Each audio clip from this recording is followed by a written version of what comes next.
Hey everyone, it's Mare from SickMom. Just checking in with you on day 4. Day 4 has been pretty uneventful so far. Managed to do a little bit of grocery shopping and brought in a lovely, lovely piece of beef that I'm going to cut up into steaks. And got a little bit of cheese. So I'm starting to, have a pretty well rounded out variety, I guess you could say. So I've been doing things like keeping hard boiled eggs in the fridge, and I've done some prep. I've got a bunch of burgers that are in my deep freeze, and as soon as they're frozen solid, and then, right now they're just on parchment paper. I did measure out all of the burgers to make sure they were a quarter pound, just so I can, kind of have an idea of how much meat I'm eating. And also, I'm feeding an 11-year-old. I need to make sure that, you know, when I'm feeding her, she's getting the amount that she needs as well. That's a good portion for a growing child. So, and it worked out perfectly. I ended up, I think, with like 12 or 13 burgers out of this pack of ground beef, and that's perfect. It's ideal. So, really kind of excited. My guts feel pretty good. I feel like I've been hungry and having an appetite, which is something that's sort of novel for me. I live with a fair bit of nausea on a daily basis. People who've known me for a while, they know that the amount of food that I will have in a day depends on how nauseous I am. And I will sometimes go days where it's 8 o'clock at night and I look at the clock and I go, oh yeah, I should probably eat something today.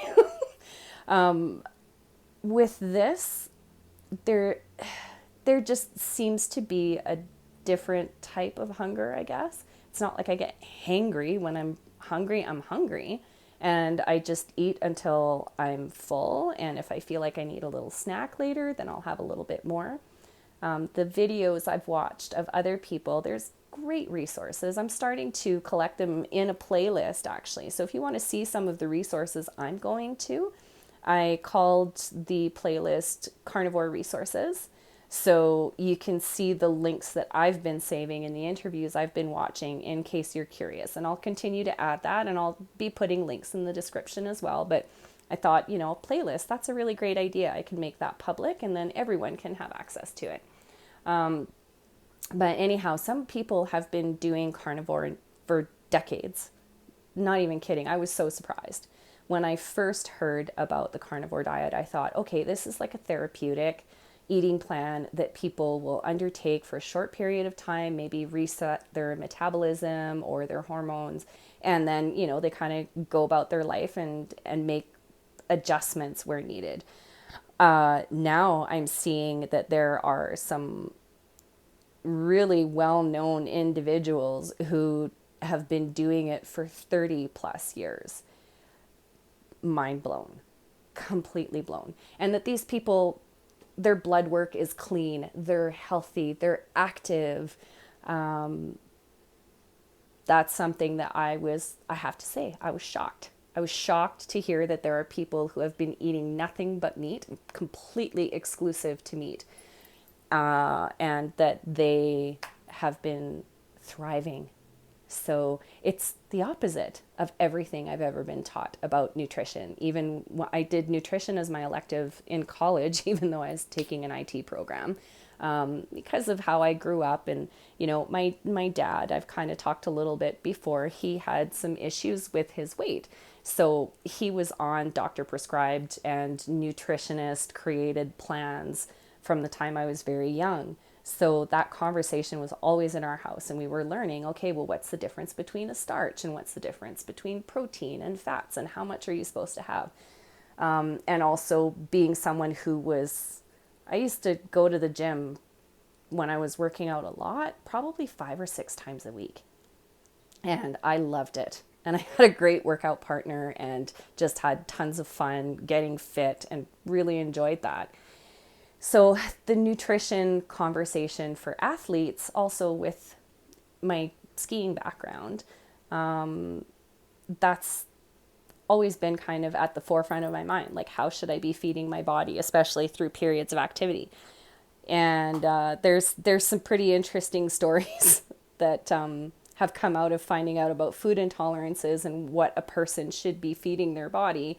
Because, for example, when I was training for a marathon in 2006, I went back to eating like I used to when I was working out all the time. And so that meant a lot of brown rice and chicken and steamed vegetables and eating lots of oatmeal and all of that kind of stuff, which sounds perfectly sensible until you find out that you're severely intolerant to rice and that you're intolerant to chicken. So that kind of rained on my parade, but it also explained how I could possibly train for a marathon. Like, seriously, I trained hard. It was my first marathon, and I was determined that I was going to finish with a smile on my face, and I did. And yeah, I didn't lose a single pound. Not one. And I was like, I don't understand. This is how I used to eat when I worked out. But between the time that I was working out and you know, trained for my marathon, there were a number of years there where I had a relapse with my back, where I wasn't allowed to work out for a few years. And then I started doing lots of yoga, which was great. And, you know, but I kind of had to give up my old ways of working out when there's a disc in my lower back that's particularly persnickety, we'll say. So there were a few years in between where I was having a lot of life happening to me, and where I wasn't working out a whole lot. And when I decided I wanted to get fit again, I resumed my old, you know, healthy athlete eating habits without getting the same results. Something had changed. You know, there was a lot of stress at one point in my life, and I was yet undiagnosed with food intolerances. So I truly wasn't feeding my body the right thing when I was eating brown rice and chicken all the time, because that's not what my body wanted. I have varying degrees of intolerances for eggs, so that's something that's been more of a stopgap. You know, having hard-boiled eggs is easy, it's convenient, and it's cheap. So for the first couple of days, yeah, I was like, I'm just gonna use this because it's allowed, and once I've got more actual meat in my house, it will be much easier for me to manage this. So we're getting there. We're getting stocked up on everything that we need. But I do actually want to touch on intermittent fasting. This is a really fascinating thing for me, because the people who've been doing carnivore for a very long time have said that they eat maybe once, maybe twice a day. They have a substantial calorie intake, but that they feel better only eating 1 or 2 meals a day, against like the opposite of, you know, your 3 squares with snacks that people recommend for a balanced diet. But the benefits, I guess, is that once you have your meat intake, I guess, your digestive tract then has the time without having more stuff piled on top of it. And that the fasting almost happens intuitively. And so, like, let's say, for example, I had a meal yesterday and I had a snack before I went to bed because I was still a little bit hungry. And I woke up this morning not hungry at all, not nauseous, which was such a treat. Oh my goodness, that was brilliant. But I wasn't hungry and I felt okay, which is very different than how I usually wake up in the morning. Usually I wake up going, oh my God, where are my meds? I feel like I'm going to chuck up my guts. So I can say that that's been a good thing. A couple of the people that have been doing this for a very long time also talked about how when you're getting to listen to your body and you get to know your body before you reach that point, because you're kind of eating and it's not 100% intuitive because you're kind of going against what your body has been expecting, that sometimes there feels like almost like a heaviness. So I would equate it probably close to something like, the closest sensation is probably heartburn. And that Kelly was the gal's name, and I'm trying to remember. I do have the link posted. But anyhow, they were saying that that's actually kind of normal, because you might be overeating a little bit at first when you're hungry, But once you get into that intuitive rhythm where maybe you don't have to eat that next day. And so you kind of take a little bit of a break and then you know, go about your business and start eating. People aren't fasting every other day. They're maybe taking one day a week, or they're doing something every other day. There are some people who do take their fasting to like a 72-hour level. I really don't see that being for me.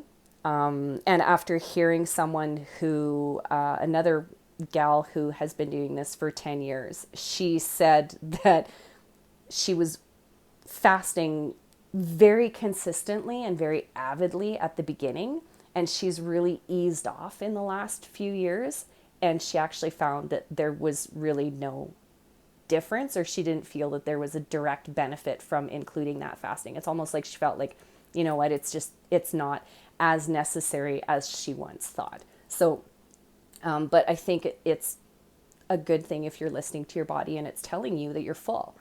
So, and that's where being really mindful when you're eating, you know, instead of sitting there mindlessly in front of the TV chowing down, or not eating fast enough, I guess. So your stomach, if you eat too fast, your stomach may not get the signals that you're full. But it's also the same thing if you're just kind of dragging out a meal over an extended period of time, that you might eat a little bit more. I don't know. I know a few people that are like that. If they're distracted, they end up eating more. So I'm sure you've heard that before from people that you know that have tried to lose weight in the past. And being clear again, this is not about weight loss for me. If you have not had a chance to watch the first video, I would recommend that you do, because I do talk about the different conditions, and I don't want to keep bringing them up in detail in every single video, but I have hypermobile Ehlers-Danlos syndrome and psoriatic arthritis, which is an autoimmune condition, fibromyalgia, which they are also now relating more to autoimmune, and that there's possible implications with EDS as well for autoimmune disease. So my health picture is quite complicated, and I have been in a flare for 5 years. So it's time for this to end. And that's how committed I am to getting this done and hoping that there's results. I still believe it's going to take some time, and I am committed to doing this for at least a few months, because I know that's the time that it takes for your body to kind of flip its switch and go, okay, we kind of get we're eating differently now. And also having the conversation with my child so that she understands what I'm doing and saying, I don't expect you to eat like this. You're 11 years old. You don't need to eat this way. But mommy is sick, and you know that I do need to eat this way. Or at least for now, this is what we're doing to try and make a difference. It gives me a lot of hope to hear some of the results that people have gotten, as far as, you know, their joints not being as prone to popping out. I know that kind of sounds gross, but if you're not familiar with EDS or hypermobile EDS, it's a condition that affects all of your connective tissue. Your collagen in your entire body is malformed, pretty much. So my shoulders may not pop out and dislocate, but my back does. My neck and my back spontaneously, like there's stuff that pops in and out. So, and I just kind of have to wait. I cannot go running to my chiropractor every single time I have something pop out. It's cost prohibitive. I just can't do it. So I have to wait. So something went out in my neck on the weekend. I was showing you guys, I think yesterday, that I could turn my head a little bit to the left. And so this is where we are now. So if we're going to turn to the side, and I still can't get my chin any further than that it just won't move. So I'm still waiting for something to pop back in, which involves a lot of time lying down, because I need to take all of the pressure from gravity, from muscles holding me upright. And, you know, your head is this giant weight. So I have to spend a lot of time lying down for my neck to go back in. It usually happens when I'm asleep. But when it's really acute pain, like it was a few days ago, I had no choice but to lie down. It was too painful to sit for any extended period of time. So that's the kind of stuff that I'm dealing with here when I talk about, I kind of have some extreme health stuff that's going on. And we have done a lot, my healthcare team and I, because I do have a team of people that keep me together. And without them, I would be far worse off. And I know that. My family doctor is brilliant, and so is my rheumatologist, and they've made a huge difference in my world. Without them, I would not be standing here today in as, if you can call it good, I guess as good a shape as I'm in at the moment, which is not good by comparison to everybody else. But for me and where my normal sits, this is much improved over where I was about 4.5 years ago.